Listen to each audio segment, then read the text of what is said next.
గుంటూరు జిల్లా రేపల్లె కాంగ్రెస్ నేత మోపిదేవి శ్రీనివాసరావు వైసీపీ తీర్థం పుచ్చుకున్నారు. వైసీపీ అధ్యక్షుడు మాజీ సీఎం వైఎస్ జగన్మోహన్ రెడ్డి సమక్షంలో శ్రీనివాసరావు పార్టీలో చేరారు.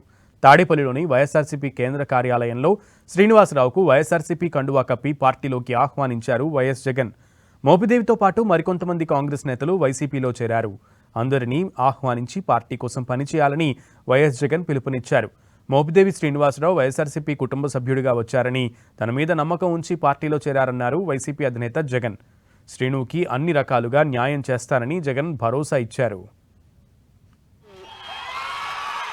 ఈరోజు మన పార్టీలోకి కాదు రావడం, ఈరోజు మన కుటుంబ సభ్యుడిగా మనలోకి ఒకటిగా, మనలో ఒకటిగా మన దగ్గరికి మన కుటుంబ సభ్యుడిగా వచ్చాడు. శ్రీను భవిష్యత్తు నా మీద నమ్మకం ఉంచి నా చేతుల్లో పెట్టాడు.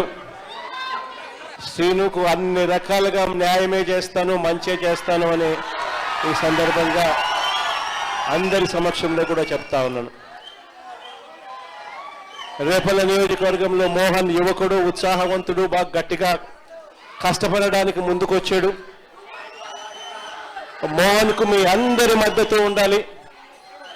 శ్రీను తన సొంత తమ్ముడిగా మోహన్ను భుజాన వేసుకుని